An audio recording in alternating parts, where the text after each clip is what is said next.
Thank you.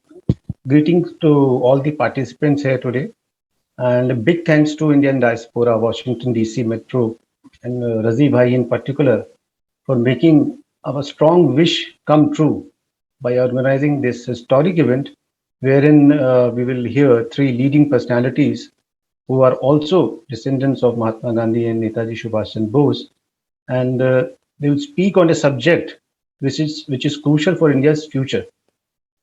Without taking much time, I will briefly explain how this event took shape and the relevance of the topic to be discussed today. The current year, that is 2022, is Netaji's 125th birth anniversary year. And next year, that is 2023, will be 75th year of Mahatma Gandhi's martyrdom. This is also, the 2022 is also 75th year of India's independence.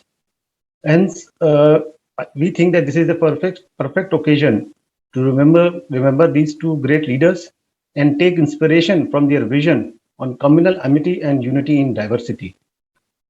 We know that Gandhiji considered Netaji Bose as his rebellious son, and Netaji was the first one to address Gandhiji as the father of the nation. This informs us about their deep respect they had for each other. Many of us who are disturbed by the current state of affairs in India often used to wonder if the father of the nation and his rebellious son could come together to show us the right path.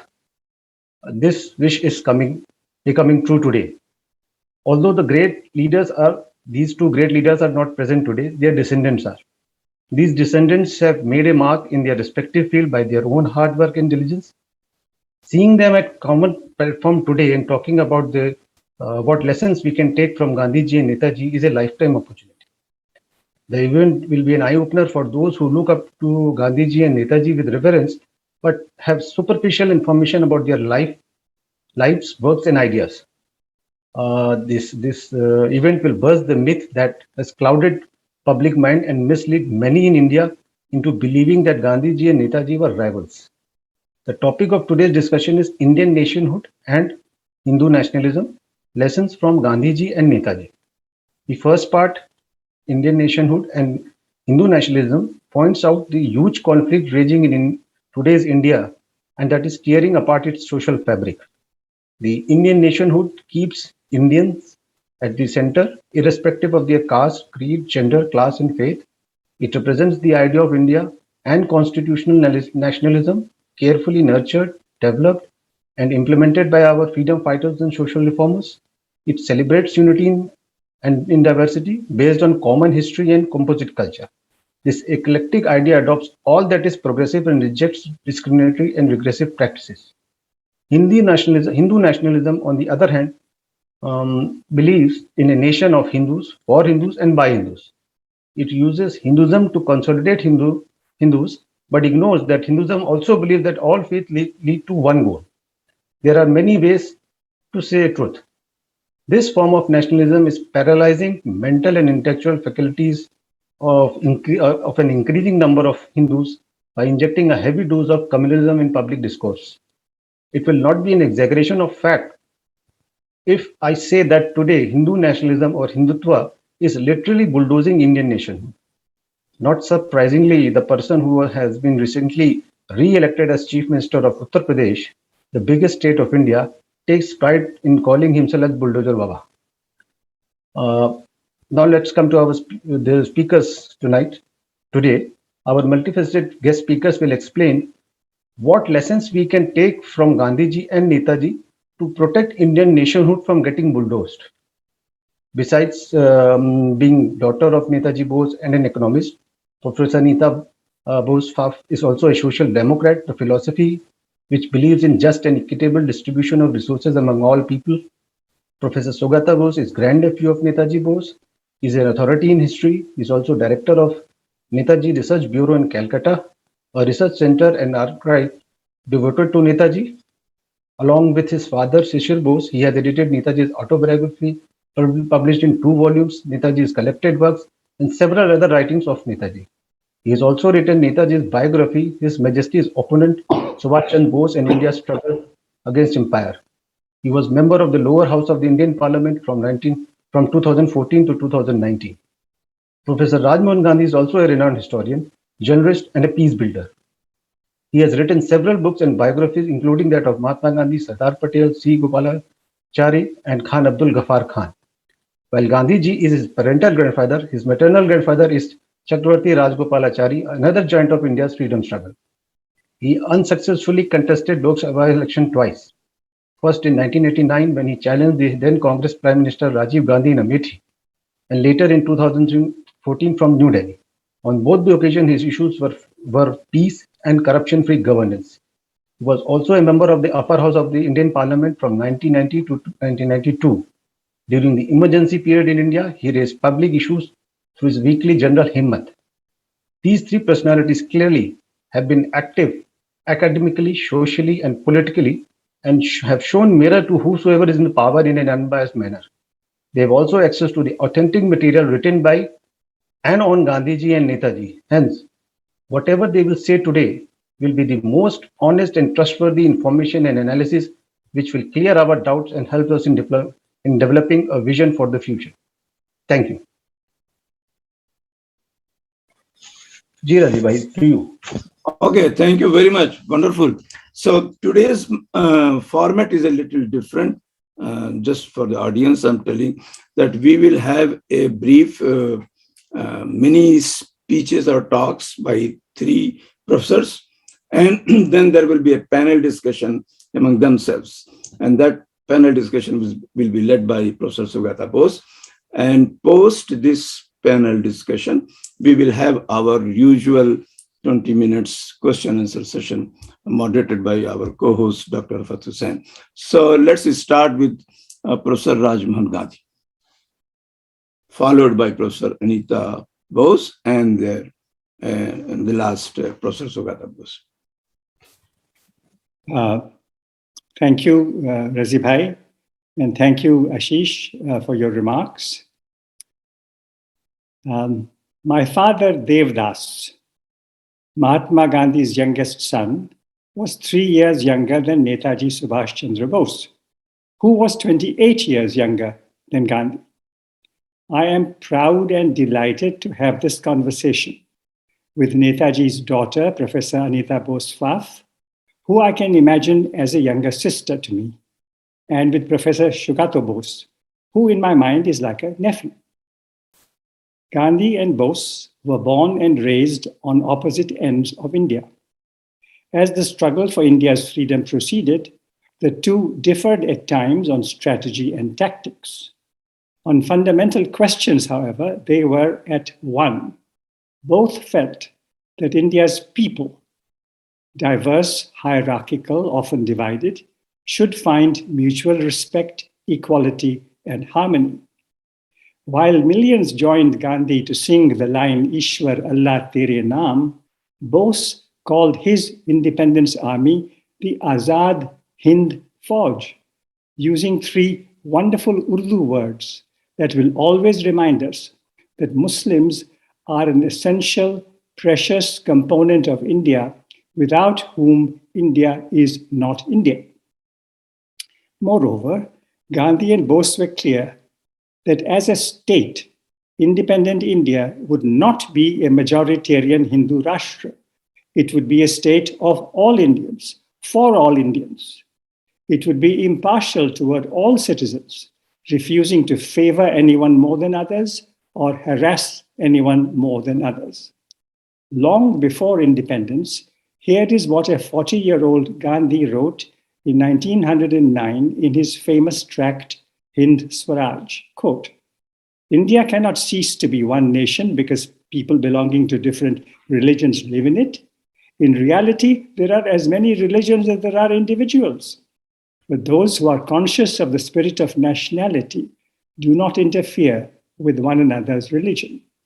He continues, in no part of the world are one nationality and one religion synonymous terms, nor has it ever been so in India, unquote. Gandhi held to this view all his life.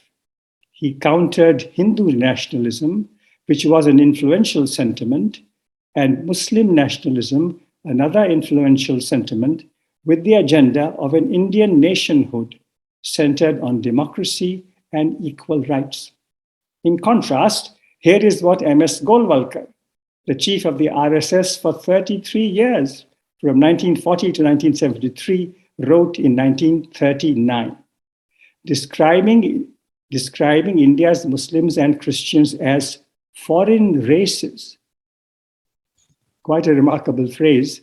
This is what Golwalkar went on to say, and I quote, "The foreign races in Hindustan must either adopt the Hindu culture and language, must learn to respect and hold in reverence Hindu religion, must entertain no idea but those of the glorification of the Hindu race and culture, that is, of the Hindu nation, and must lose their separate existence to merge in the Hindu race, or they may stay in the country, wholly subordinated to the Hindu nation, claiming nothing, deserving no privileges, far less preferential treatment, not even citizens' rights," unquote.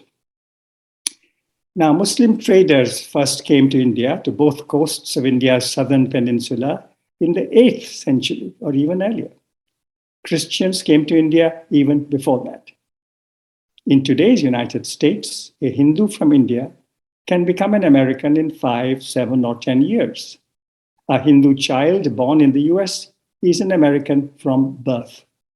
First or second generation Hindu Americans become lawmakers in the US.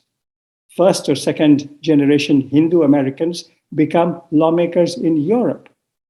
Yet, Christians and Muslims, whose forebears arrived in India more than 1,000 years ago, are foreigners in India.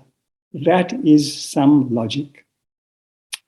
To Gandhi and to Bose, India's Muslims, Christians, Zoroastrians, and Jews were naturally, rightfully, and fully Indian.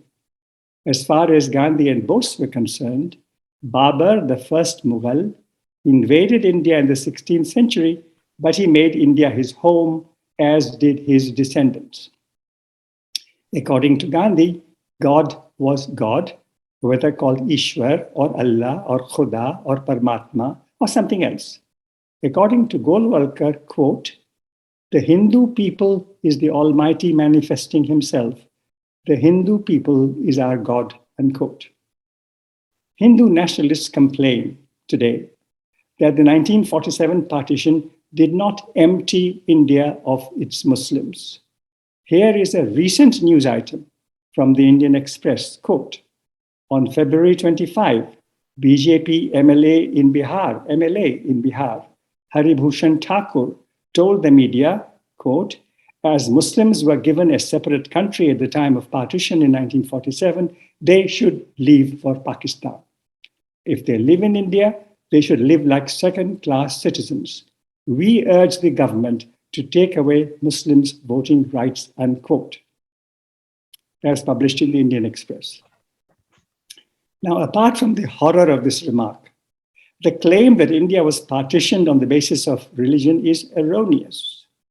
The division agreed upon in 1947 was of areas, not of communities. India was partitioned to accommodate the wish of Muslim majority areas in India's northwest and in India's east to separate from the rest of India. Legally, the states of India and Pakistan were created by the Indian Independence Act of the British Parliament. Signed by King George VI on July 18, 1947, this act embodied the essential features of the plan of division agreed upon on June 3, 1947 by the Indian National Congress, the Muslim League, the Akalis, and Viceroy Mountbatten. This Independence Act of 1947 nowhere says that two nations, one Hindu and the other Muslim, were being created. Neither the June 3 plan nor the Independence Act even mentions the word Hindus or the word Muslims. The separating Pakistan area had an overwhelming Muslim majority. The area that remained India had an overwhelming Hindu majority. Nonetheless, the free India that Jawaharlal Nehru greeted at that mid-August midnight in 1947 was what Netaji and Mahatma Gandhi and many others desired. an India for all, not a Hindu India. As Nehru said in his Tryst with Destiny speech on the midnight of August 14, all of us, to whatever religion we may belong, are equally the children of India, with equal rights, privileges, and obligations, unquote. As for Sardar Patel, this is what he had said in March of 1942, quote, "The whole of India is my village, and men of all communities are my friends and relations. All are children of the same God," unquote. And Gandhi, addressing the All India Congress Committee, said this on November 15, 1947. "We have to recognize that India does not belong to Hindus alone, nor does Pakistan belong to Muslims alone. India is the home of Muslims no less than of Hindus," unquote. By the end of 1949, India's Constituent Assembly, steered by Baba Saheb Dr. Ambedkar, produced a constitution that requires the Indian state to ensure equality and liberty and to promote friendship among all Indians. This achievement, this launching of free India as a secular state where everyone could hold her head high, was a feat as significant as India's independence. In Free India's first general elections, held in early 1952, and in numerous elections over the next 60 years, Hindu nationalist parties asking for a Hindu state were resoundingly defeated. It is this India that is now under serious threat, under mortal threat. 4 days back, India's permanent representative at the UN, T.S. Tirumurti, told the UN General Assembly, quote, "India is proud that pluralism is at the core of our existence, and we firmly believe in equal protection and promotion of all religions and faith," unquote. Unfortunately, that statement was made only for external consumption. Within India, tragically, Prime Minister Narendra Modi has refused to make any statement of this kind to the Indian people, not even when lawmakers from his party openly demand the expulsion of India's Muslims. Not even when men calling themselves Hindu religious leaders publicly ask India's Hindus to pick up arms and kill India's Muslims. Both Gandhi and Bose died in the 1940s, before the 20th century reached its midpoint. Throughout the second half of the 20th century, independent India proudly proclaimed its secular, pluralist, and democratic character and its pledge of equal protection. However, as the 21st century began, much of our world, including India, opened its doors to majoritarian supremacy. Supremacy became the undeclared yet unmistakable goal of successful political projects in several countries, including the US, including India. The rejection of equal protection and the restoration of supremacy are now the well understood goals expressed openly on select occasions of Hindu nationalism, white nationalism, and other ethno-nationalisms of our times. Majority victimhood is the fuel for these supremacy drives, whether in the US, in India, or elsewhere. By contrast, the fuel that drove Gandhi, the fuel that drove Bose, was a passion for the freedom of India, for the azadi and izzat of India, and equally for the azadi and izzat of every single Indian. In contrast to those who sell majority victimhood, Gandhi and Bose were confident Indians. They were confident Hindus. Their self-assurance as Indians did not require the humiliation of non-Indians. Their confidence as Hindus did not require the coercion or the humiliation of Muslims or Christians. Gandhi and Bose saw India's Muslims, Christians, and Sikhs as friends who were needed, as sisters and brothers, not as threats enemies or the unwanted. Let me end by recalling that 75 years ago, in late October 1947 in Delhi, Gandhi took time to write an article where he said that the future could see attempts at, in Gandhi's words, rewriting history, and, in Gandhi's words, obliterating the Muslim period. And he went on to say that we could even, quote, forget that there was a mighty Jama Masjid in Delhi or a Muslim university in Aligarh or the Taj in Agra, unquote. That warning from Gandhi was expressed in writing 75 years ago. Thank you. Thank you so much, Professor. Let's hear Professor Anita Bose. I think she has joined already. Hello? Oh, she's there. Yeah, please unmute yourself.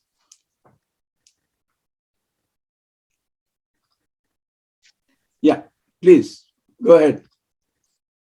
Raziji, my apologies, first of all, that I'm late. I was the victim to our international differences in switching to daylight saving time. We are going on daylight saving time next week, and somehow it never struck me, although I had experienced it before, that different countries have their different schedules in changing their time. So I thought I had an hour to relax before joining you, but I hope you will forgive my being late. It's all right. It's all right. And thank you very much for the invitation, Raziji. It's the second time that I'm privileged to be your guest, and it's certainly a delightful occasion, and I'm very pleased to meet my older brother, Raj Mohan. I met other brothers and cousins of his, and it's certainly delightful, and it's always nice to meet my real nephew, Shugata, and it's a great privilege to be your co-panelist on this occasion. Now, my two co-panelists are both historians. I'm not. So in a way, I will participate in this topic as a lay to some extent, because I'm also not somebody who is specialized in comparative religion or anything of the sort. So let me start with two main tenets. First of all, India is maybe the one country in the world where you have all the great religions represented. And of course, there is a predominance in numbers of the Hindu religion. But let us not forget that India is also the country with the third largest Muslim population in the world. So it's not just a negligible minor population, even though one part of the subcontinent had sort of been separated as a Muslim state. And it follows in a way logically that if one part of India was sort of broken away as a Muslim state, and this and Pakistan also calls herself a Muslim state after all, Islamic state, that the rest of India could not possibly be a monolithic Hindu state, because there were all the other great religions present: Buddhism, Christianity, and Jainism, Sikhism, and they had, as Raj Mohan pointed out, they had their home in India, and they were not strangers to India. I forgot the Jews, who also had a history in India after all. India has another tradition, which is maybe twofold. On the one hand, of course, whenever religious groups lived together, very often some sort of controversies and difficulties arose between the groups. But on the other hand, India, I think, was a prime example where religions also coexisted in a very productive way.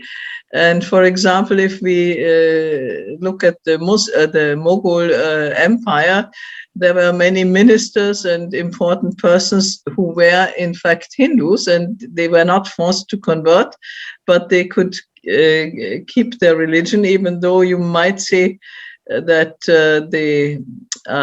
I would say the Abrahamic religions, that is Judaism, Christianity, and Islam, are in their nature maybe less tolerant than Hinduism is. But you had a coexistence between the different subcultures, so to say, to form a very specific Indian culture, which is manifested in many different aspects, which exhibit both the Muslim and the Hindu, and to a lesser degree, of course, the traditions of the other religions. If we think of the two men who are sort of are the guiding leaders in the religious question also, Mahatma Gandhi and Netaji, we have to observe that both of these men were very devout in their religion. They were both devout Hindus, but in their very nature of being devout Hindus, I think they were also open to other religions. And I think neither of them sort of had any doubts about his own roots as a Hindu, but equally they were open to all the other religions present in India and of course throughout the world. And I think there is no intrinsic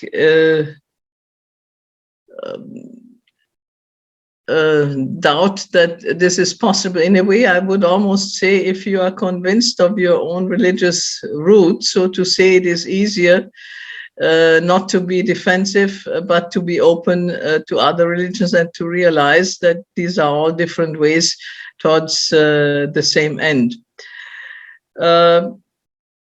I'm very happy that we have this session today because I think it's an expression that all of us who are participating today are disturbed by the fact that India, under the recent leadership, has not lived up to these principles that Netaji and Gandhiji certainly stood for, that in a way, in recent years, there was even an emphasis on the differences that arose between religious groups. And even though we may say that to some extent the division of India into at first 3 states, 2 states, now 3 states, followed religious lines and to some extent was enacted by the British Empire, we also have to admit that they certainly had enough Indians who sort of went along with that. And I think most of us probably feel most deeply disturbed and shamed by the fact what happened when India became partitioned. I think neither, Gandhiji had to live through this trauma, and he was deeply upset, and to some extent he was able in some areas to alleviate the worst or even worse effects than what took place. I think Netaji, you might say in some ways, was lucky that he did not live through that, because he had always stood for the cooperation and coexistence and mutual respect of the different religious groups. And I think the INA was a clear example of that, where he got people of different backgrounds work together, respect each other, celebrate their respective religious festivals together, share their meals, even though those who came from the British Indian Army had experienced a different background. I mean, there they had their tea and their different meals, not together with the members of other religious groups, but separated. And there was no Hindu tea and Christian tea and Muslim tea, but they sort of worked together as Indians and as brothers and sisters. Unfortunately, we find that the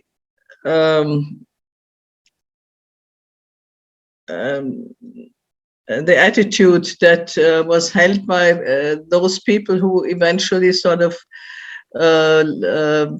participated or tolerated a bloodbath between Indians of different religious background had a very negative effect on their country. And the two countries that sort of were at loggerheads for many years, I think, lost a lot in the process of how they went about celebrating their differences. If we look at these two countries, India and Pakistan, and Bangladesh to some extent, we find they have spent a lot of effort and a lot of economic resources on the controversies they had with each other. And I think they might have been better off not getting the nuclear bomb, but investing more in healthcare and in education, and maybe a peaceful coexistence. The fact that what is sort of the larger part of the subcontinent, that is India as such, is sort of emphasizing religious differences again now, I think is a very wasteful development. And we unfortunately find a very similar attitude in other countries. I mean, the United States, of course, have experienced a wave of hate and discrimination and differences, particularly under the previous president. And in other countries, we find the same thing, even if in the most recent international conflict, that is the war in the Ukraine, ultimately it is a divide not along religious but along ethnic lines. But it's a very similar phenomenon that countries try to sort of mobilize and instigate trouble along lines of religion or ethnic differences. And ultimately, it is maybe to cover up their own inability to work for the welfare of their own people. So I think if we look at both what Mahatma Gandhi and what Netaji taught their fellow countrymen and countrywomen at the time, and we take a lesson from that, at least we can sort of take a small step opposing these tendencies of hate and divisiveness, which unfortunately harm India and harm many other countries in this world as well. Thank you very much. Thank you. Thank you very much. Now let's hear Professor Sugata Bose.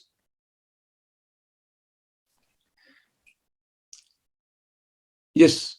Very much, Dr. Raziuddin, for the invitation, Sri Tripathi for your introduction, Rajmohanji and my dear Aunt Anita have certainly lightened my burden.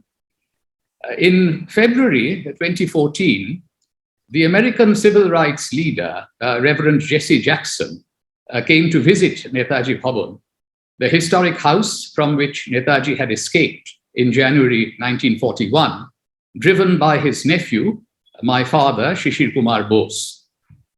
After my mother, Krishna Bose, and I had shown Jesse Jackson round the museum, he wrote a simple and powerful message in the visitor's book that captured the essence of the inspiration that freedom-loving peoples across the world can take from India.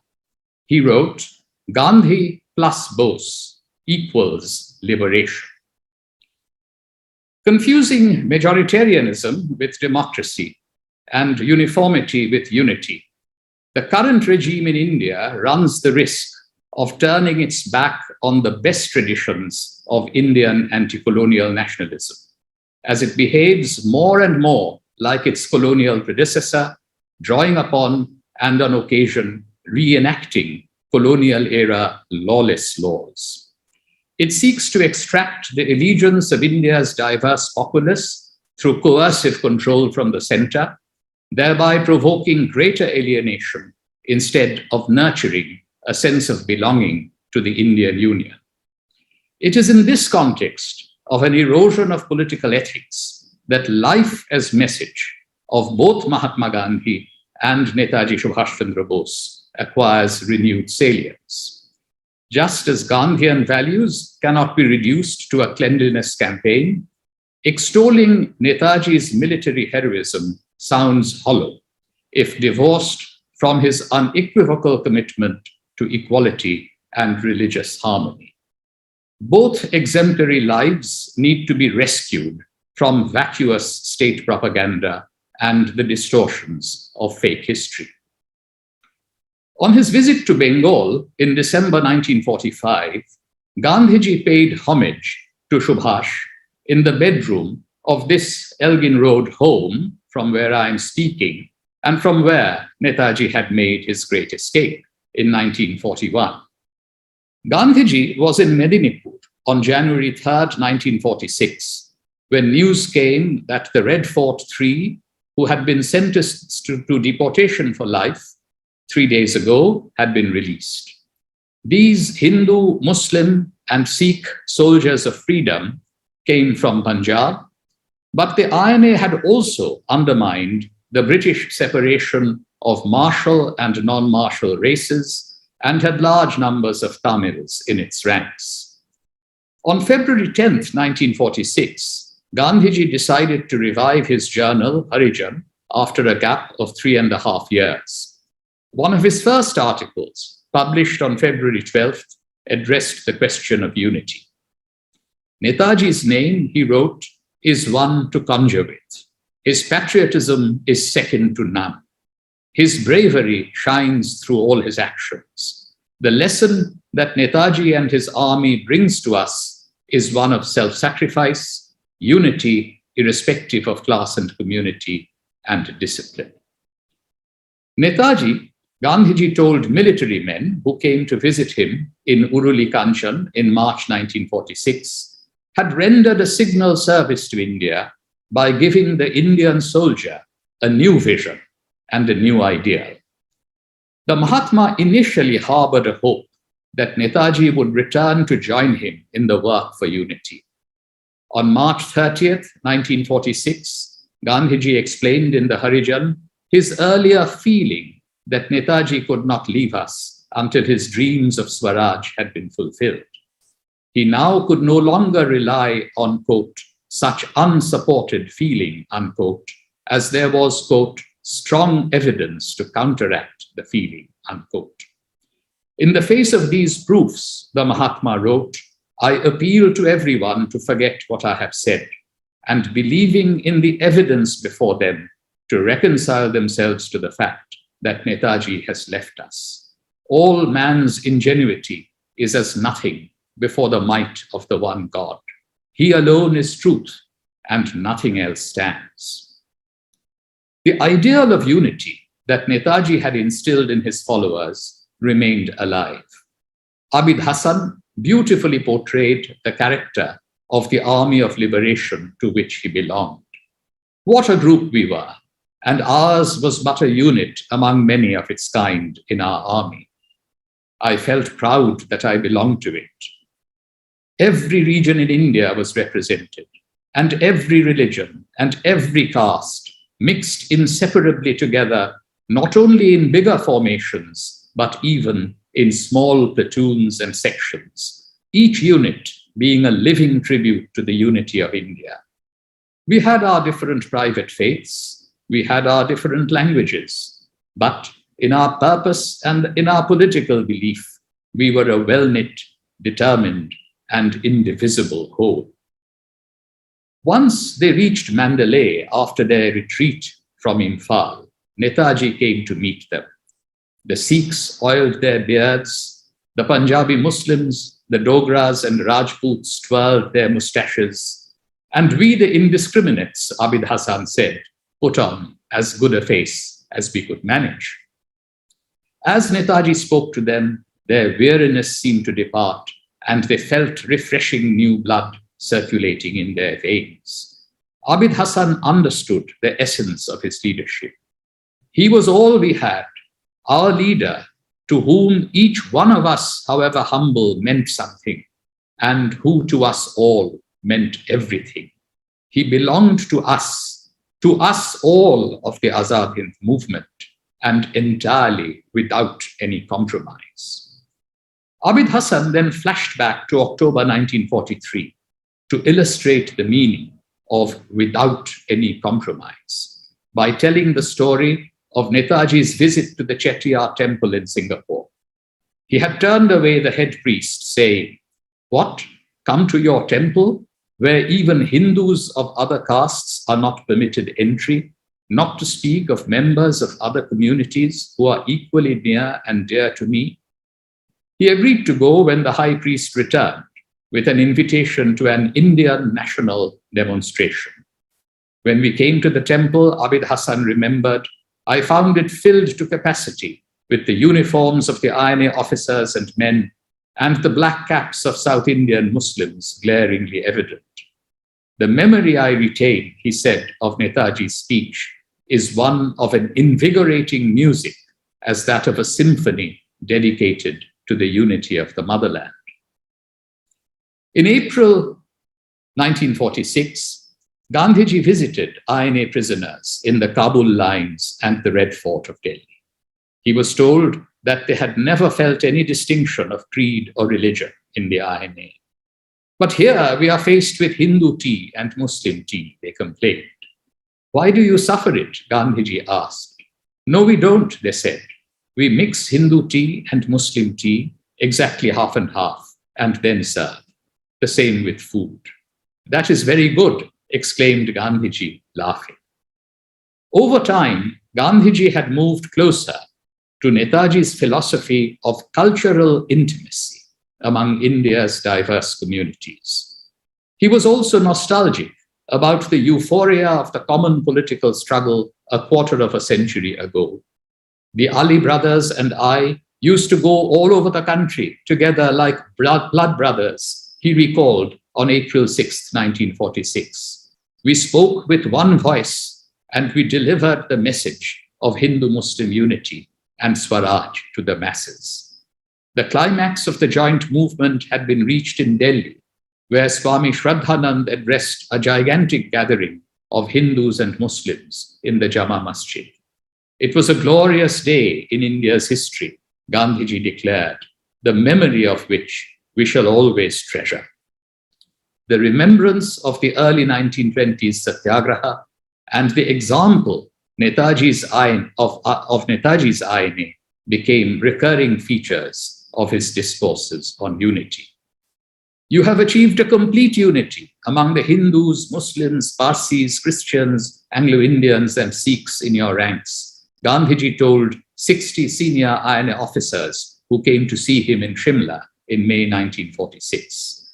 That was no mean achievement outside India, and he urged them to keep that spirit of unity alive under Indian conditions. Based in Noakhali, from November 1946 onwards, Gandhiji consistently argued in favor of provincial rights. He admitted that Subhash Bose had been right in contending in 1939 that Assam was a special case and that the Gopinath Bardoloi ministry should not resign along with the other provincial governments. We look to the Congress, Gandhiji pointed out, and then we feel that if we do not follow it slavishly, something will go wrong with it. I have said that not only a province, but even an individual can rebel against the Congress, and by doing so, save it. The Mahatma had come a long way from imposing the discipline of the High Command on provincial units. Between January 7th and March 2nd, 1947, Mahatma Gandhi undertook a 116-mile pilgrimage on foot through 47 villages of Noakhali and Tipera. Manu Gandhi sang his favorite hymn, Vaishnava Janato, at the early morning prayers on the day he set out on his journey. At Bapu's suggestion, the word Vaishnava would be occasionally replaced with Muslim and Isahi during the singing of the chorus lines. At Dolta, on January 23rd, the Chaudharis of the village gifted him the plot of land on which his prayer meeting was held. He was glad that on the auspicious birthday of Netaji, he had received this gift and had the privilege of staying at the home of a scheduled caste friend, Rai Mohan Mali. He reminded his audience that Netaji was an Indian first and last, and that he fired all under him with the same zeal, so that they forgot in his presence all distinctions and acted as one man. Subhash had in his life verified the saying of Tulsidas that all becomes right for the brave. Gandhiji insisted that he had acted as a true Hindu in his efforts to befriend the Muslims. To his critics, he cited Iqbal's famous line, "Mazhab nahi sikhata, aapas mein bair rakhna." In both Noakhali and Bihar, his motto was do or die. Once August 15th, 1947 was set as the date for independence, Gandhiji expressed his desire to spend that day in Noakhali. Once he reached Bengal, he abandoned his plan of going to Noakhali on August 11th to work for the return of sanity to Calcutta, this premier city of India. Ignoring the celebrations in New Delhi, Gandhiji chose to spend Independence Day fasting and praying with those who were poor and obscure. Peace and camaraderie reigned in Calcutta on August 15, 1947. In an editorial titled Miracle or Accident on August 16th, Gandhiji narrated how Hindus were taken to masjids and Muslims to mandirs at the dawn of freedom, and both communities chanted Jai Hind in unison. It was neither miracle nor accident, but the willingness of human beings to dance to God's tune. We have drunk the poison of mutual hatred, Gandhiji wrote, and so this nectar of fraternization tastes all the sweeter, and the sweetness should never wear out. On January 12th, 1948, Mahatma Gandhi announced his momentous decision to start an indefinite fast to try and bring about a reunion of hearts among all communities. His reward would be regaining India's dwindling prestige and her fast-fading sovereignty over the heart of Asia and therethrough the world.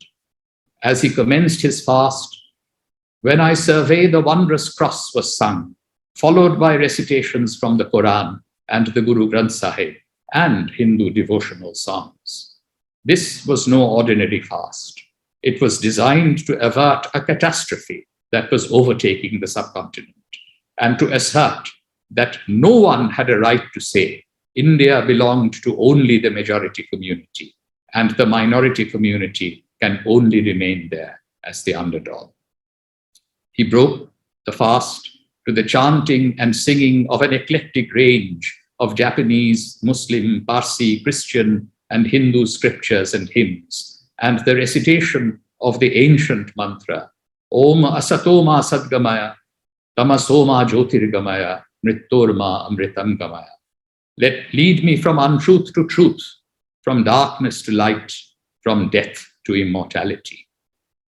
The final week of the Mahatma's life was rich with symbolism redolent of India's unity. On January 23rd, 1948, Gandhiji was very glad to take note of Subhash's birthday. Subhash, according to the Mahatma, knew no provincialism nor communal differences, and had in his brave army men and women drawn from all over India without distinction, and evoked affection and loyalty which very few have been able to evoke. In memory of that great patriot, he called upon his countrymen to cleanse their hearts of all communal bitterness. January 26th was Independence Day for Gandhiji's generation.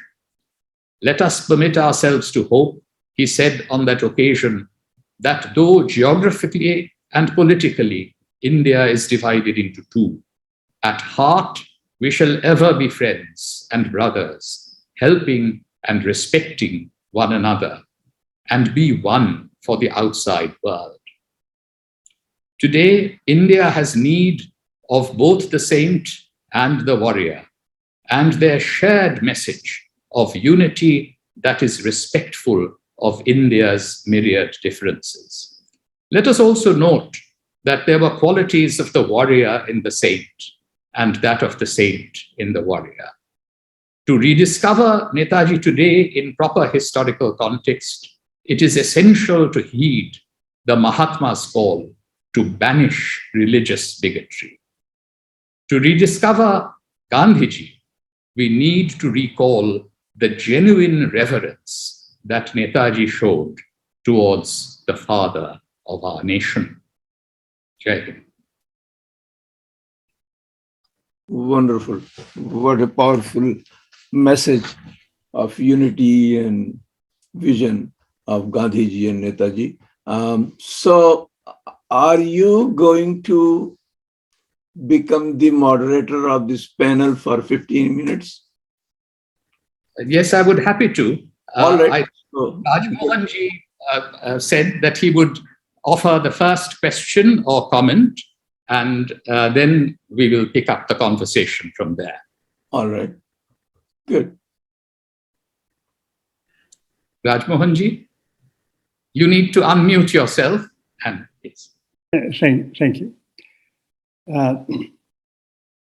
So very stirring messages both from Anitaji and from Shugato. So thank you very much for these powerful messages. One point that Anitaji made, which I think needs a little discussion and reflection about the great violence that took place in the tragedy of trauma 47. But I think the point that needs to be recognized is that despite that tremendous tragedy and then the assassination of Gandhiji, somehow for the next 30, 40, 50 years, not in a perfectly satisfactory way at all, but in many ways, India did not only produce this amazing constitution of equality and of equal protection for everybody, but also practiced to a fair extent some kind of democracy, some kind of protection of equal rights. So for some time, India's democracy was a kind of hope-giving example to many parts of the world. And so there is a notable change in the last few years. So I just wanted to make that comment that the killings of 47, which were, of course, I mean, there's no word to describe that carnage, but the recovery from that and the launching of India as a pluralist state with equal rights for all, a state committed to protect everybody and give equal rights was a tremendous development in the world, which I felt is worth remembering and underlining.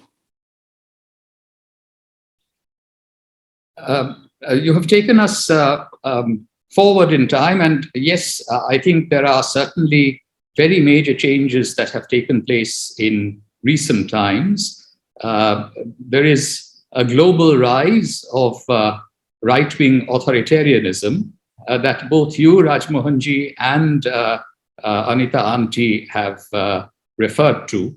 And India has been no exception. In fact, I see some very major commonalities between the rise of white nationalism in the United States and Hindu nationalism in India. And even in Europe, there's going to be an election in France, and there are very worrying trends there of the rise of a kind of virulent form of racism. And so, in some ways, these resorts to majoritarianism are some sort of I feel, a last gasp reaction against the democratization of these societies and polities. But even though we have moved forward in time, I wanted to ask you, Rajmohanji, to say a little bit more about what the roots were of Mahatma Gandhi's absolute commitment to the equality of members of different religious communities, who you made a reference to Hind Swaraj, which was, of course, written in South Africa. And even there, long before he came back to India and launched the non-cooperation movement based on the equality and unity of Hindus and Muslims, he had discovered something about how to respect differences, and on the basis of that, to build unity. Would you want to say a little bit more about Sure. what was deep inside the Mahatma? So, as you know, Shugata, you also have read the literature about Gandhi, and even his childhood and his boyhood and his years. He has he recalled in the late 40s, before he was killed, 2 or 3 times he recalled his boyhood in Rajkot. And he expressly says this was before the INC was formed, so it was before 1885, that he had a passion to see in India where the Hindus and the Muslims and the Christians and the Parsis, he always referred to the Parsis, because they were a part of Western India, and the Sikhs, that they would all live in unity. That this was his dream even as a boy. And then, as people know who have studied Gandhi's life, when he was in London as a student, between the ages of 18 and 21, he befriends people in the Majlis. He befriends Muslims in England at the time. And of course, the person who gave him a job in South Africa, what took him to South Africa as a 23-year-old young lawyer, he was a Muslim gentleman. And so his initiation into South Africa was at the hands of this Muslim family from Gujarat. And then in his subsequent 20 years or so in South Africa, he had fantastic Muslim and Hindu and Christian colleagues and comrades. So even when he wrote letters to various people in connection with his campaigns, he was always emphasizing the all-inclusive nature of his team. Like Netaji's army, the INA, Gandhi's volunteer armies in South Africa had always Muslims, Hindus, Christians, Hindus from different backgrounds, different linguistic backgrounds. So there was that passion in him from the very start. Yes, thank you very much. And, I was having a conversation with your brother, Gopal Krishna Gandhi, a few weeks ago. And we talked about how, even when he was in jail for the first time in Johannesburg, he would read the Gita at dawn, the Quran at midday, use the Bible to give lessons to a fellow Christian convict. I'd like to turn to Anita Aunty. Netaji's was a life of sacrifice And both your mother and you also had to sacrifice a lot. Netaji left on his submarine voyage when you were just 2 months old, and Abid Hassan, whom I mentioned, was his only Indian companion on that perilous 90-day voyage. And of course, I haven't seen Netaji, who died in 1945, but both of us have had the good fortune of meeting the men and women who worked very closely with Netaji.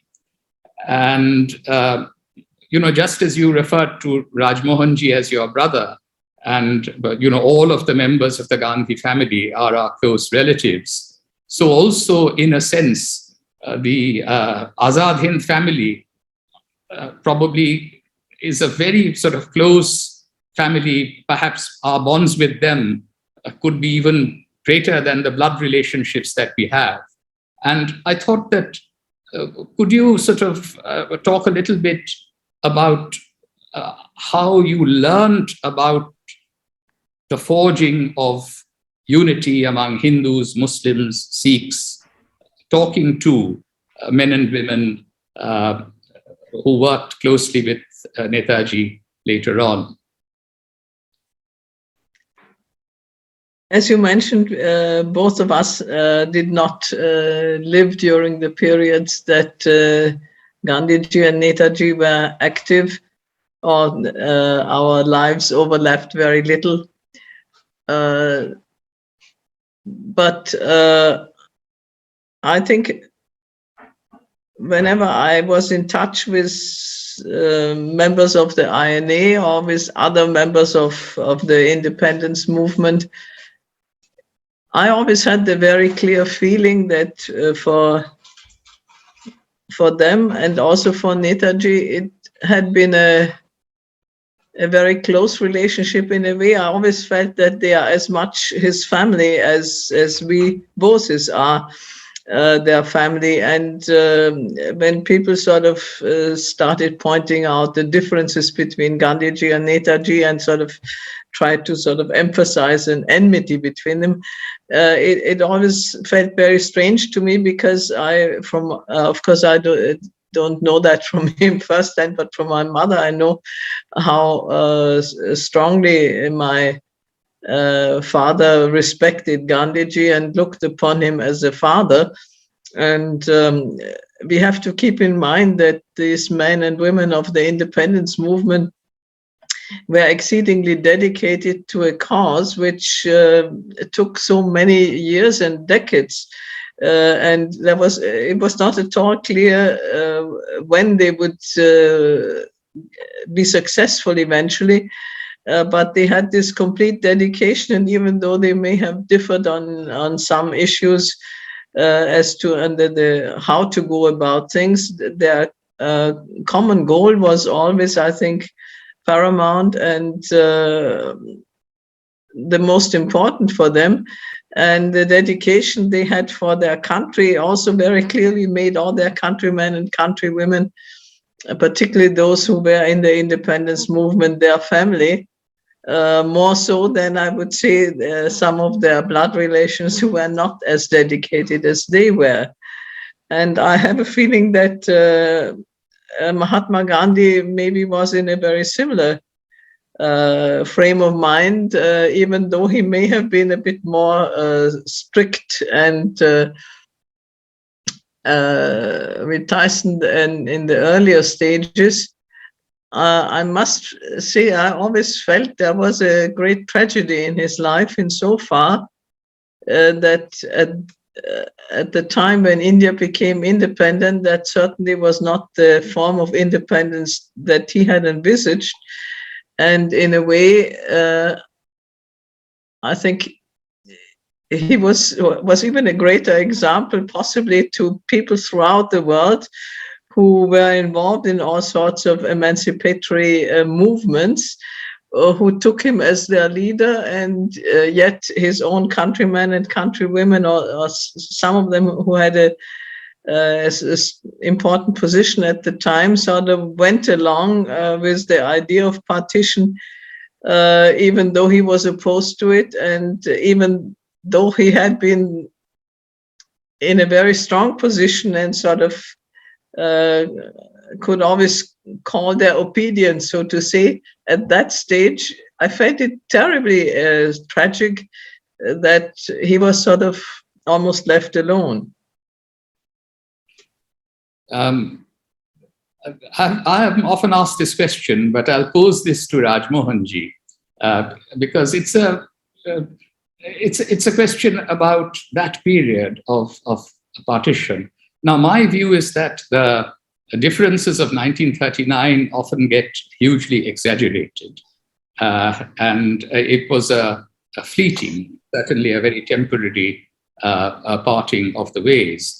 And it seems to me that Mahatma Gandhi and Netaji Subhash Chandra Bose came very close in their aims and ideologies, certainly from 1942 onwards, once Gandhiji launched the Quit India movement. Did Mahatma Gandhi miss his rebellious son? Oh, very much so. My God, yes. Mahatma Gandhi missed him. India missed him.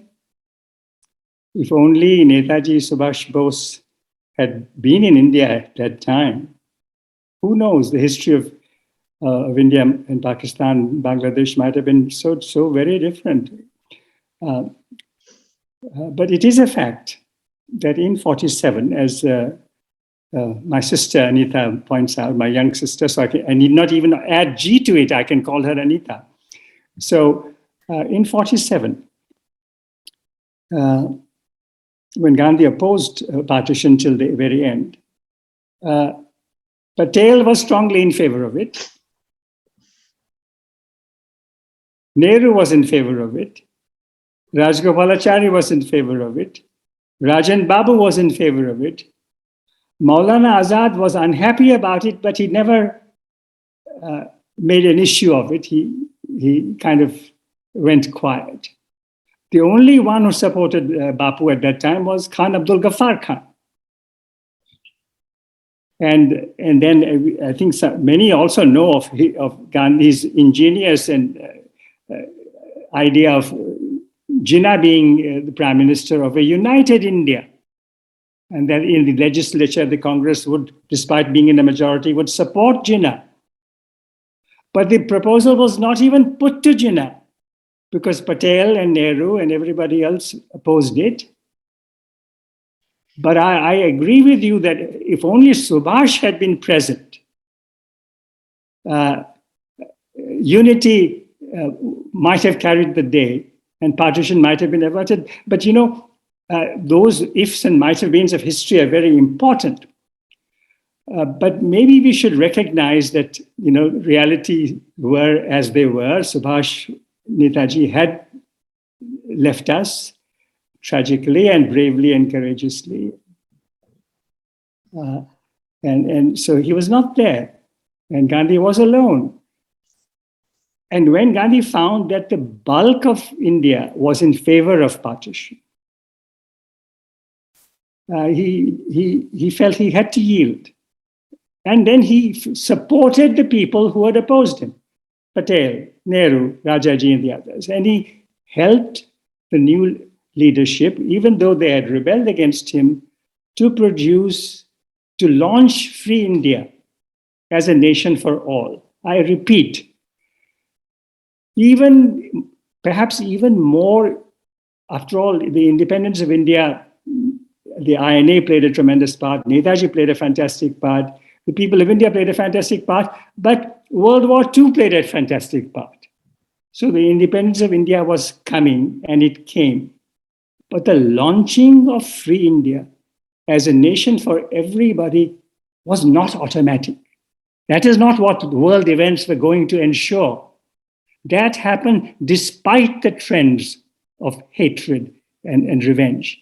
It was a phenomenal achievement in 47, 48, 49. And so we should not forget that, and you know, today is a terrible situation. But the situation in India, in Delhi in 47, was just as people wanted Delhi to become a purely Hindu city and all the Muslims should be eliminated. That was the plan. But that final fast to which you referred put an end to that plan. Mhm. Yes. So how to now? So if I may say, since you're giving me this chance, I'll say one more thing, changing the subject a bit to today and tomorrow. What Anita mentioned earlier about the people of the world today, even referring to the latest war now, which has produced so much terrible hardship in the whole wide world. Now is the time, I humbly submit, for the people of India. I'm not referring to governments now, not the government of Pakistan, not the government of India. The people of Pakistan, the people of India, the people of Bangladesh, the people of Japan, and the people of China. I'm not referring to Xi Jinping and the other. The people of these countries, Vietnam, Asia, have to come together in a courageous way and find the greater unity which we lost in 47, partially regained in 47, 48, 49. We're now losing it. But now, with what is happening in the whole world, with the convulsion taking place, everyone is asking fresh questions. China seems to be asking some questions. I'm sure in Pakistan too. But now is the time for the spirit of Netaji, the spirit of Gandhi. And I would also add here, as I think many will agree, the spirit of Jawaharlal Nehru also.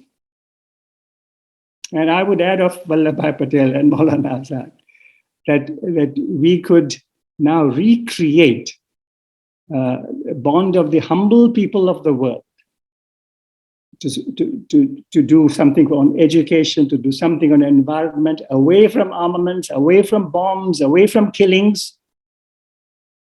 And let the people of South Asia, the people of all of Asia, take the lead now to create a better world. I entirely agree with that exhortation. I will now be guided by the organizers. Time is running short, and we probably should allow our very patient audience to pose some questions. But I see a little bit of difficulty on the chat because it has become very full. No, actually, we have been facing the trolling and other things. Unfortunately, I stopped. I blocked the chat, and I blocked actually further entry. At least 15, 20 people. I'm not sure with different names they are entering or what. So there is a continuous problem. So that has been taken care of. So now, within this 15 minutes, remaining 15 minutes, Dr. Rafat Hussain, who moderates this section for audience, he will moderate it and he will invite people to ask you questions. And I may say that since time is short, and there are many hands raised, those who are putting questions, just put the questions. No brief speeches, nothing, because we are short of time. So please ask brief questions, and response should be also very brief. Rafat, please take over. Thank you. Thank you, Razi Bhai, and thank you, Professor Gandhi, Professor Faf, Professor Bose, and Mr. Tripathi. So before I go for question and answer session, I give an opportunity to Tripathi ji if he wants to make a brief comment or a quick question. Yeah, sir, sure. Two things. One, Professor Gandhi or Professor Bose, anybody who likes to answer it. What do you think went wrong for the situation we are in today in India?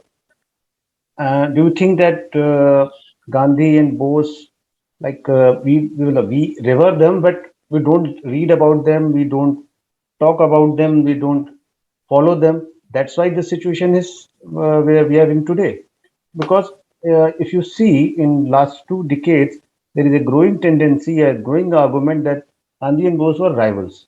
Every 23rd January, we hear that it was because of Bose and INA, we got independence. It was not because of Gandhi. We are discussing this. We are not discussing what was common in them. And second, can you please throw some light on when Gandhiji was in Noakhali and in Bihar, I think the INA men were also with him Yes, of course. all the time. So can you please throw some light on that? Shugato. Well, I think that there is a fringe, I would say, which is constantly tries to pit Gandhiji and Netaji against each other. But I think what they shared in common far outweighs any differences in tactics that they might have had in 1939.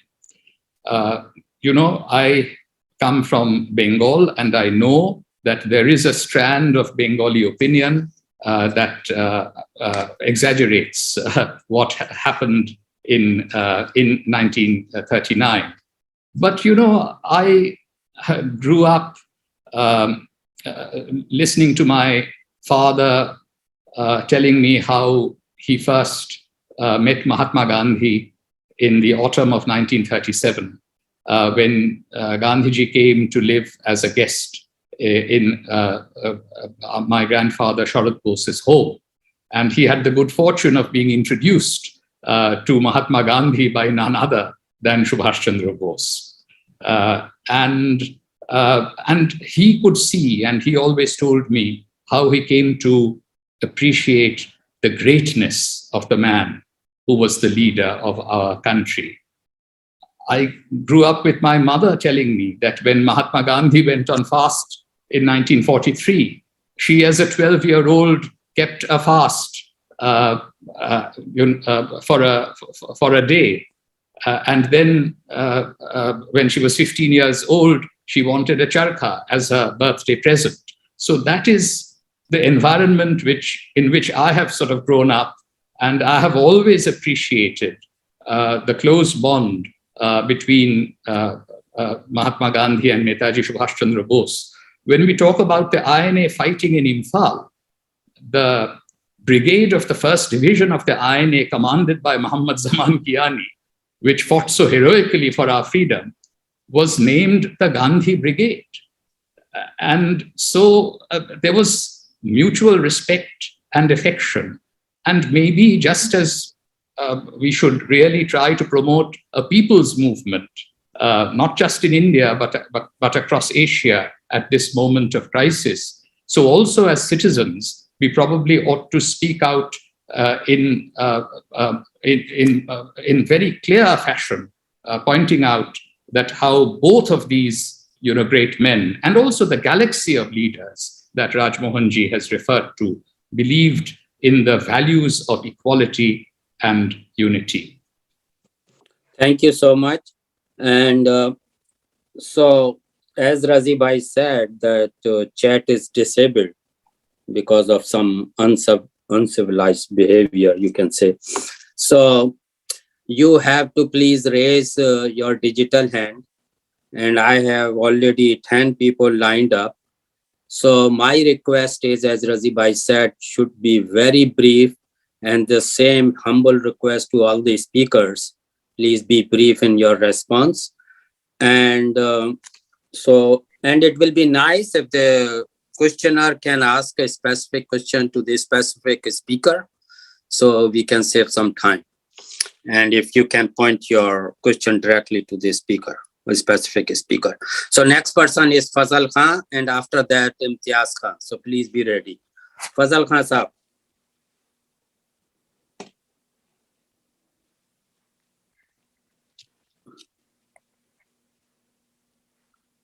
Fazal bhai, unmute yourself.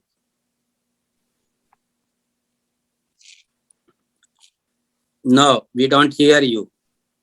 Unmute yourself. Okay. Okay, good to go. Yes, please ask. Yes. So first, thank you for this lecture. Excellent. Actually, it's a subject of class teaching. And for me, it is overwhelming to see the descendants of two great leaders that India had produced. It is really overwhelming to see you. And to me, Netaji and Gandhiji were leaders. Now we have politicians, not leaders in India. It's a huge difference between those two, and nobody knows better than you two. This topic, it's a vast subject with the enormous implications. Only question I have, and I'm not sure who to address this to, what I have heard from majority community, that India has been ruled for thousands of years by anybody other than Hindus, which is the majority in India. Now is the time for Hindus to rule. So how do you reconcile that? Because that is seeped into everybody's mind. So how do you reconcile that?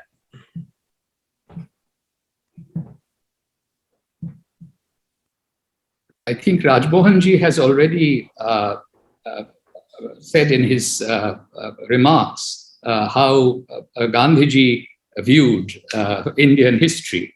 And I would simply refer you and also the younger generation of South Asians to Subhash Chandra Bose's book, The Indian Struggle, where he makes it crystal clear that throughout the period of Mughal rule, for example, it was a joint Hindu and Muslim administration. And as was the case during the Nawabi in Bengal. And Gandhiji was fond of saying that any Hindu-Muslim conflict was coeval with the British advent in India. And Subhash Chandra Bose wrote in the Indian Struggle that Indians first began to feel conquered once British colonial rule was established. So I think all serious scholars and students of history completely reject the rhetoric of Narendra Modi about a millennium of Hindu servitude. It simply does not accord with any impartial inquiry into the history of India. Thank you so much. And I just warn you that the list has swelled to almost 18 people. So our next person is Imtiaz Saab. And please ask the question, a direct question. If you begin the commentary or the background, I will interrupt you. Sorry about that. So please ask the question. Thank you. Imtiaz Saab and then Rudranshu. Imtiaz Saab, please unmute yourself. And Rudranshu, please be ready. And after that, Nazir Ahmad. Okay. So go ahead, Rudranshu, please. Imtiaz Saab is not there. Unmute yourself. I already said, please. Go ahead. Sir, my question is to Professor Rajmohan Gandhi, that how would Gandhiji react to the current trollish culture had he been alive today, which has been propped up at the behest of the BJP right now? Even I see you are heavily trolled for your articles you write on NDTV and various platforms. Thank you, Rudranshu. That's how the question should be asked. That is perfectly true. That is a reality today. Anybody who fights for truth, for equality, for tolerance is trolled. But that is life. Most people are most welcome to do that. As Gandhi used to say, the only tyrant I obey is the still small voice within. The only tyrant I will obey is the still small voice within. And ekla chalo re. Let there be 1 million people who troll against me. I will obey what my heart says is right. One more thing I will say.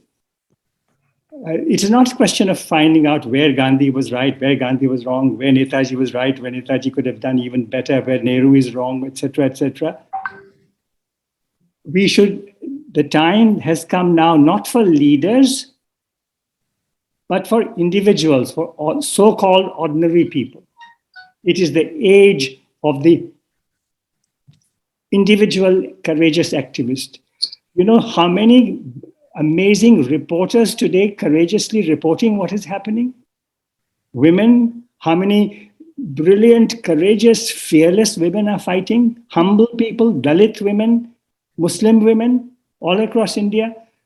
This is not the time to count votes, not the time to count numbers, followers, WhatsApp followers, Twitter followers. This is the time for courageous action by a handful, and a handful of minority who have the right ideas will turn the tide of history. That was certainly Netaji's view. That was Gandhiji's view. Even if it was not their view, it is my view. It is my view. A handful of ordinary people, courageous enough, brave enough, will resist this tide in the world. Thank you, Professor. Imtiaz Saab, are you back? Yes, thank you. I could not unmute myself before. Do That's you fine. hear me? Yeah, go ahead, please. Good. Ask the. Yeah, Rajmohan Bhai has given a very good suggestion. And my question is, how can a divided community like the Muslims of India have a successful demonstration?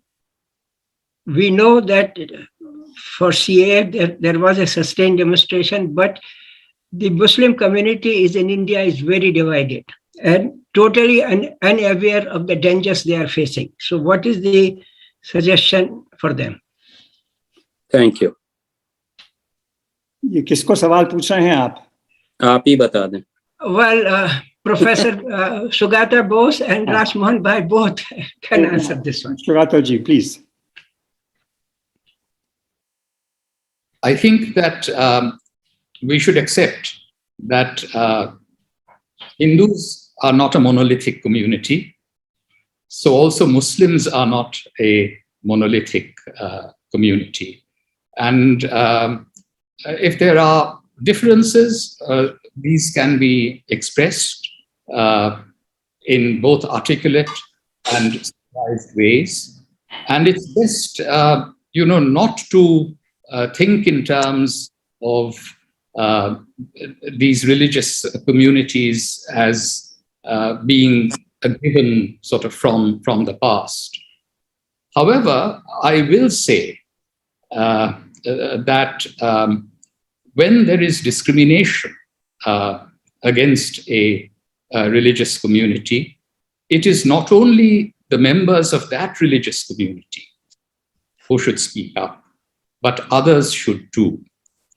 Muslims are not represented adequately in our legislatures, including, the Lok Sabha in 2014 and 2019.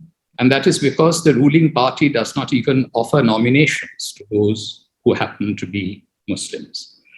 And that's why in my maiden speech in Parliament in 2014, I looked around and I said that this Parliament is not as representative of India as it should be.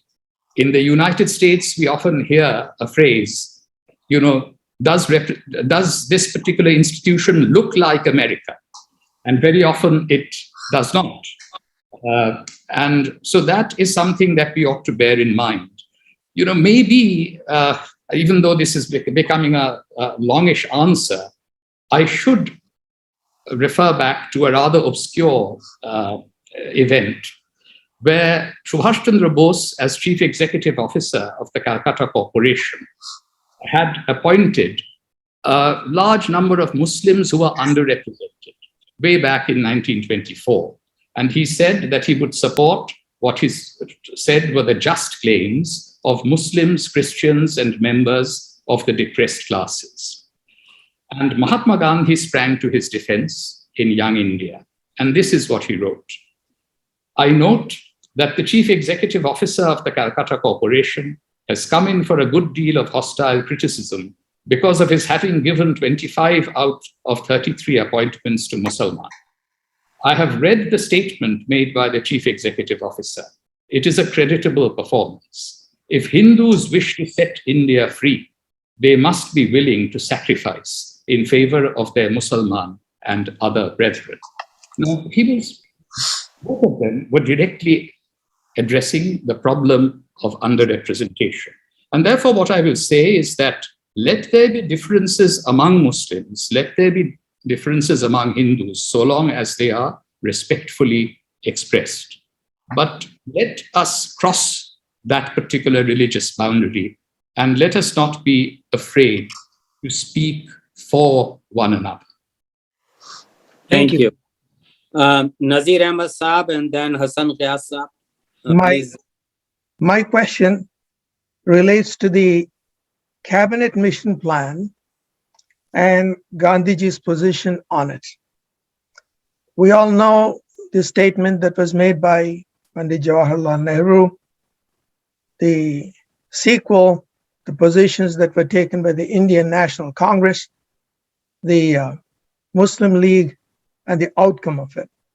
But the position of Gandhiji is somewhat fuzzy from a historical point of view. And the follow-on question would be, had Netaji been the president of the Indian National Congress at the time, rather than Pandit Jawaharlal Nehru, he being more sensitive to the aspirations of the Muslims, would the outcome have been different? Thank you. Rajmohanji, would you like to take a first? Sure, I'll try to answer the first question. Yes, Gandhiji's position does seem a little difficult to fully understand. He was opposed to it. He did not like the plan because he did not like the double speak in the plan. The plan said one thing to the Congress, another thing to the Muslim League altogether. So there was complete double speak in the plan, and Stafford Cripps told House of Commons afterwards that we deliberately made it vague to get everybody to accept it. This is what Cripps said in House of Commons. But Gandhiji was unhappy with it.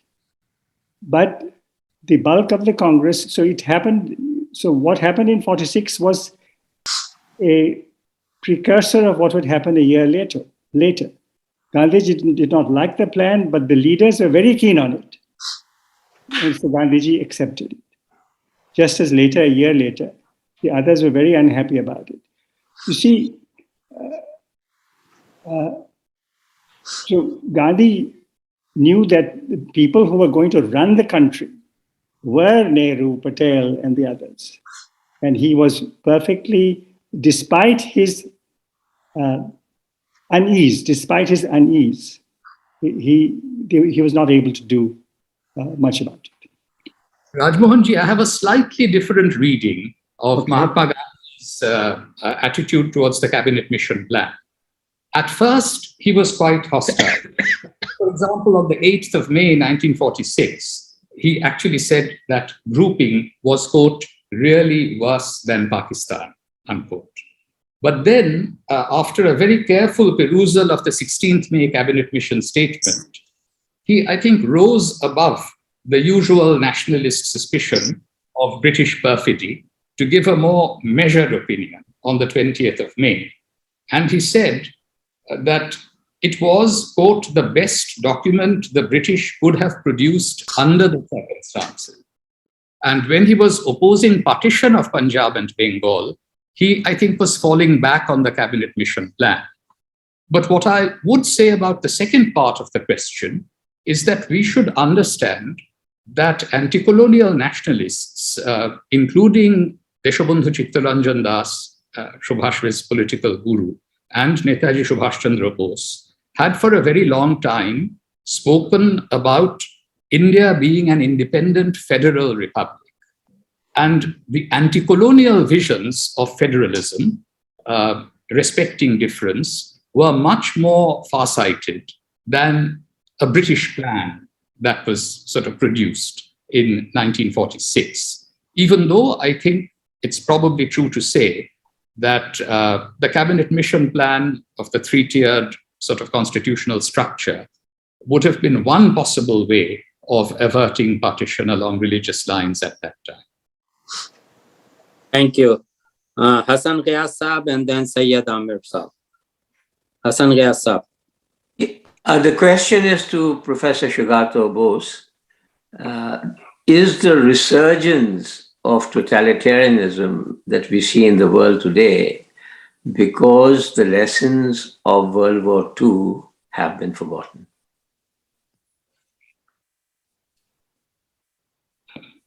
That's a very large question. I think the lessons of World War II were in fact remembered for a very long time in Europe, and so it was possible to form the European Union. France and Germany, which had fought against each other in 2 world wars, could still sort of coexist and cooperate under the umbrella of European Union. I would say that in many ways, I think the lessons were learned. Now, of course, we have a very, very difficult moment. There is, in fact, a full-scale war going on in Europe, even as we speak. My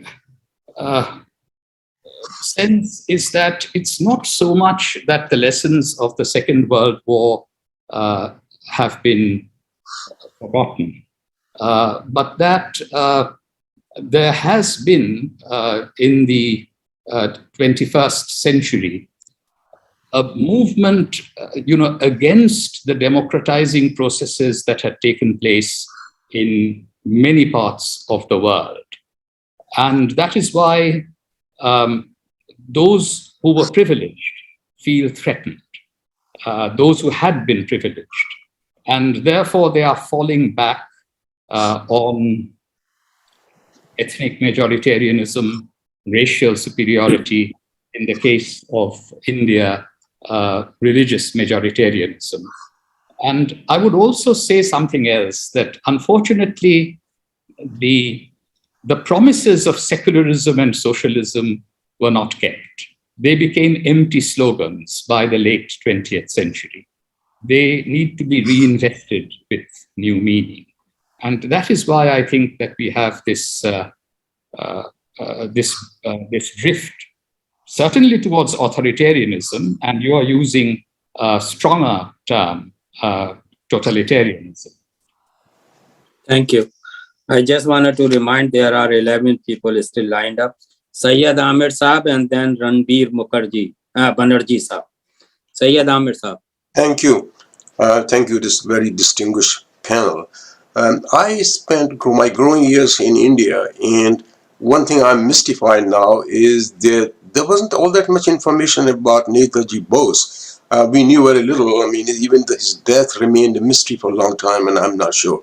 The second question is that I would like to tempt you to speculate if Netaji had stayed in India rather than going to out of India in the 40s, would have he been a rival to Pandit Jawaharlal Nehru, or he would have been a supporter of his ideals, or his form, the way he governed?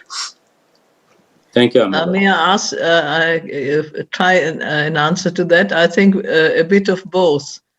I think there was a lot of common thinking in Pandit Nehru and Netaji. They were both in favor of a secular political system.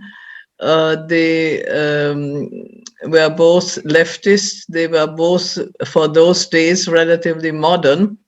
So in a sense, they would have been, on the one hand, the logical team to work together. On the other hand, of course, that would also make them rivals to some extent. And the fact that you say there was not much talk about Netaji was maybe an expression, ex post facto, of that,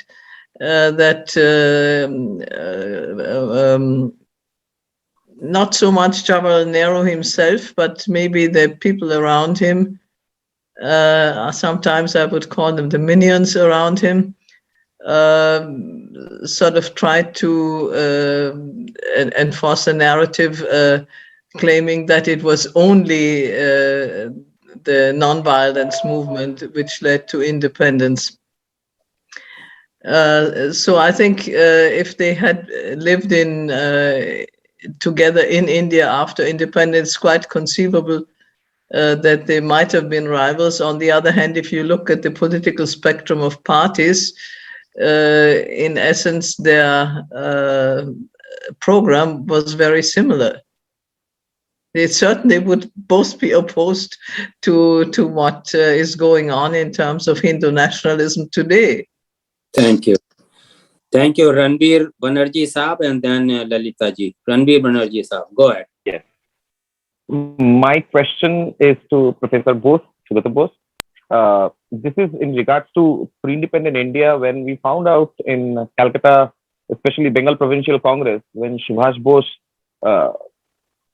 raised the issue about Hindu Mahasabha and Muslim League, both not to give them vote, or they cannot be part of Indian National Congress, coming from a region Hindutva background or Muslim background, they should not be entertained. And even he has made a statement where he has urged people not to vote against him. Do you think that a religious aspect bringing into Indian politics, does that bring down the morale of the politics and the politicians of our country? Thank you. As has been made quite clear by my fellow panelists, Subhash Chandra Bose believed in the equality of all of the religious communities of India. This question of the relationship with the Hindu Mahasabha and the Muslim League is a complex one.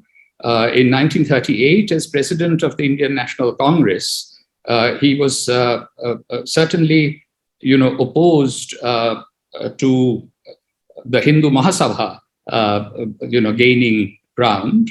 On the other hand, in 1940, there was a time when the Calcutta Corporation was jointly run by the Bose wing of the Indian National Congress and the Muslim League. In fact, we see the photograph of the Muslim League mayor, Abdur Rahman Siddiqui, sitting with him in his bedroom when he was kept under close watch in this house in December 1940, before his escape in January of 1941. But he definitely was a very strong critic of Shyama Prasad Mukherjee, who was in some ways a minor figure at that time compared to others in Bengal. And also, if you read the Indian struggle, he is quite critical of Savarkar, who he says is completely oblivious about the international situation. And he says that he's only interested in getting Hindus to join the British Indian Army to get military training, when Netaji's objective was radically different, quite the opposite. He wanted to destroy the loyalty of Indian soldiers to the British King Emperor and win them over to the cause of Indian independence. So I think his political position was, crystal clear at that time, just before the war and as the Second World War broke out. Thank you. Lalita ji and then Rajkumar. Lalita ji, please go ahead.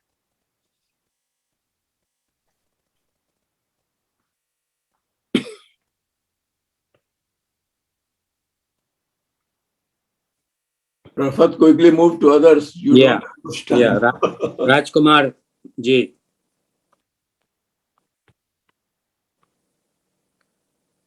Rajkumar ji. Hello. Okay, yes. Yes. Sorry, I was unmuted. So I was on mute. Sorry, and you've just unmuted me. So yeah, thank that's you. why I asked everyone to unmute in advance. Yes, thank you so much. And this is a question for actually all the panelists, if whoever wants to address it. So one of the talking points you hear here in the diaspora, particularly from the majority, is that one of the reasons that Gandhiji's views were considered as dangerous is that he was considering this corridor This is, of course, post-partition between India and Pakistan. So the question is if you can shed light on this request by Jinnah for this corridor between the West and East Pakistan at that time. If you can just share with us the impact of that, and particularly what, why this would have compelled then the, let's say, the right-wing forces to react against Gandhiji. Thank you. There so many lies are these days spread about Gandhiji. This is another one. In fact, I had not heard of it, but since you've mentioned it, there is absolutely no evidence of any kind at all known to me. There may be elsewhere, absolutely none, of Gandhi giving the slightest encouragement to the idea of a corridor. And not even sure that the corridor idea, which was certainly raised by Jinnah, it was dismissed out of hand by everybody in India. And I'm not even sure that Jinnah actively pursued it. In fact, I think it was mentioned even before partition was accepted. I'm not aware that Jinnah pursued the idea. Certainly, there's no evidence that Gandhiji backed it. Thank you. Srinath Saab, and then somebody by name Galaxy. Srinath Saab. Thank you, Rafat Saab. So I have three questions. One for Anita, Ram Mohan Gandhi, and Sujat Bose. So first, I'll go with Anita. I am kind of a younger generation compared to most of the panelists and the guests here. So one of the criticism what I often hear is the early governments of India after independence have kind of not given enough prominence to Subhash Chandra Bose compared to other leaders who have participated in the independence. So, I mean, I think it kind of also reflects kind of a recent movie where it says Subhash Chandra Bose, the forgotten hero, right? So do you also, what's your thought, and do you reflect those kind of views, or what is your comment on those? That's for Anita. And for Rajmohan Gandhi Saab, so what we have been seeing in the last 10 years is kind of a right-wing nationalism being increasing in not just India, but also in US, UK, and Australia, all during a similar time period. What is the kind of commonality among those, and why is this happening across nations? That's for you, sir. And for Sugata Bose, since you are from Bengal, and this is more from the partition times, I mean, I'm from Hyderabad, and our before ruler Nizam, he wanted to join Pakistan, and obviously the people of Hyderabad wanted to be part of India, and that's when Hyderabad became part of India, right? So, and also the leaders envisioned there should not be. I'll be quick, Rafat Saab. And can we compromise on two questions, because three questions per person? This is something I want to know, because it could have avoided an India war with Pakistan. Because I mean, I want to know kind of a view why the leaders have allowed a East Pakistan and a West Pakistan of the same country. I mean, they could have done for different countries, and could have avoided a war with India. I mean, India war. Haven't they foreseen that kind of friction between the countries being sandwiched between a same country? Thank you, sir, for the opportunity. Yeah, please be brief, because I was not expecting three questions from one person. Let me start and try to make it short. I think to some extent the early governments did not recognize Netaji's contribution as much. I think there is a point to that, and it may have two reasons, in my opinion. On the one hand, they of course wanted to establish themselves as the new leaders in free India and get their own legitimacy, especially also from their predominant contribution to India's independence. The other thing is many of the documents were not open as yet. And when the documents, the confidential documents became declassified after many of them after 30 years, some as we know later, and then some of the evidence became available to the public, that in fact the Indian National Army not as a military movement, but maybe as a political movement in the sense, if you think of the Red Fort trials and the mobilization of the sentiments of the Indian public, was greatly affected by this mobilization. And in that sense, I think it also was the fact that the Navy and the armed forces in general started to mutiny and oppose the British rule that was important, and that definitely was more clearly inspired by the INA, not military success, because ultimately it was a military defeat, but I think the INA had a political success in that sense, and that, but the proof of that was available only somewhat later. Thank you. So the recent years have seen great problems all over the world. Political parties were not able to solve the problems created by globalization. And globalization did many good things, but it hurt many people in different ways. So people rallied around the supremacy idea that we whites have been badly treated, we Hindus have been badly treated, and so forth. These ideas became popular because of a great number of problems. The other common thing in many countries was that those opposed to the ideas of supremacy, those still wanting equality and democracy, could not work together. They had personal differences, maybe some political differences. They have not had the statesmanship to come together. Even today, even in today's India, even in today's UP, the BJP did not get 50% of the votes. Those who have opposed to the right-wing groups still have the majority vote, but they're not able to come together. And this failure of pro-democratic individuals, pro-democratic parties, anti-authoritarian parties, pro-tolerance parties, for them to come together is a common story in many countries. But we hope before long that will change. Very briefly, Netaji's elder brother, Sharat Chandra Bose, tried very hard until almost the very end to prevent the partition of Bengal along religious lines. And his plan for a united Bengal was initially supported by Mahatma Gandhi, by the way, by Muhammad Ali Jinnah.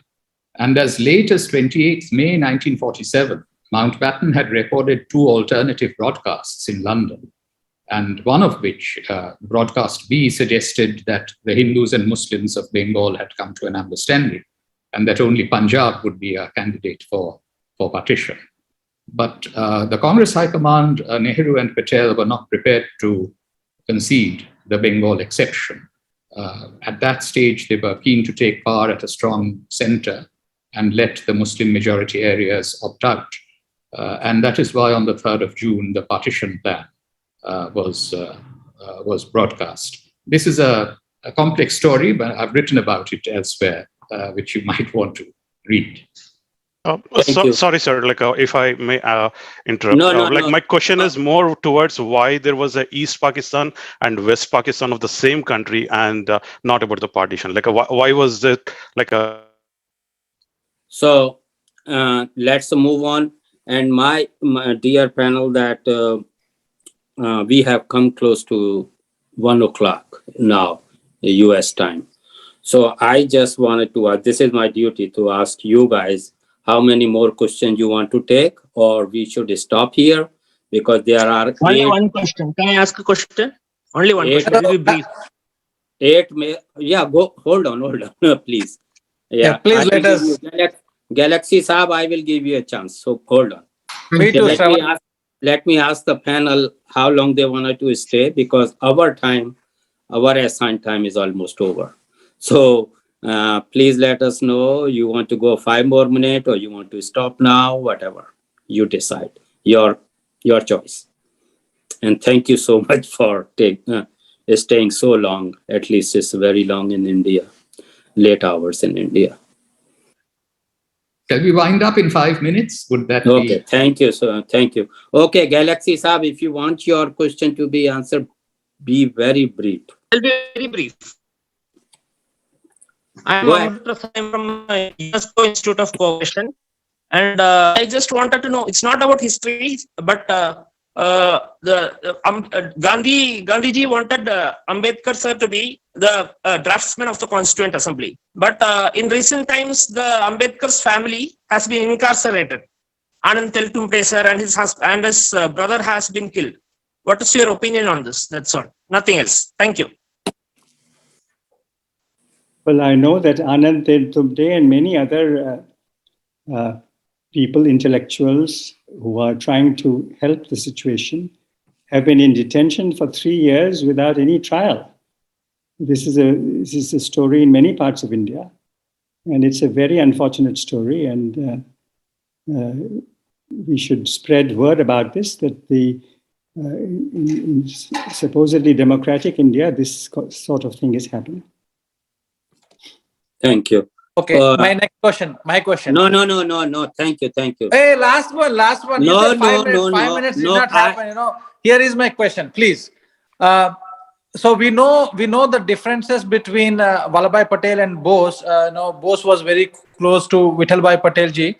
And then my question is, in the 1939 elections, even like Nehru and Bose were very close in the 1920s and the 30s. So in the 1939 election, did Bose has support of Nehru? So, like, okay, Nehru was hedging in a way.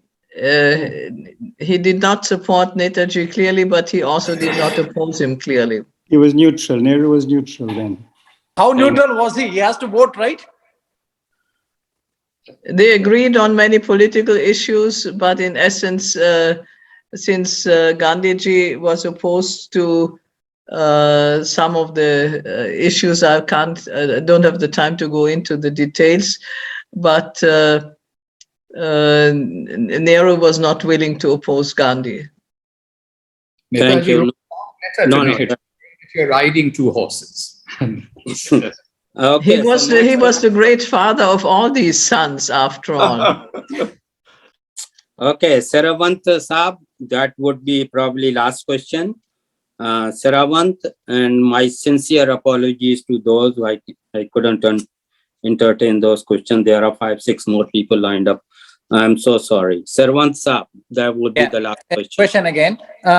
So in 1945, when Bose died, right? Like, why was there a delay in accepting the fact that he's no more? Because it is very evident in in Taiwan whatever happened, and how can we stop Bose being used by the Hindu fundamentalist groups, and especially when the other person who was traveling with Bose in the flight was a Muslim? Netaji always had important supporters and seconds in command, or people who accompanied him who were Muslims, and the fact that they were Muslims was very important to him, particularly Abid Hassan, for example, who called himself Safrani. Also, Netaji said, why do you have to call yourself Safrani? Because Abid Hassan was a more obviously Muslim name. So that was always important. And don't forget, Netaji grew up in a part of India which was predominantly Muslim. And I think it is quite remarkable that he did not end up with a chip on the shoulder because of that, but on the other hand, embraced this Hindu and Muslim culture very much so. And why his death was not? I think we should stop, Mr. Okay, thank you. And just to recognize those who wanted to ask the questions, Sachin Saab, Rajesh Mishra, Anubhav Pal, Nahid Verma, Pankaj, and Ravi Shankar. So that tells you that the interest in the topic, and there were like 20 people who wanted to ask the question. So thank you, everyone. Thank you, the panelists. It was a wonderful talk and a great discussion. And back to Razi Bhai. And thank you once again.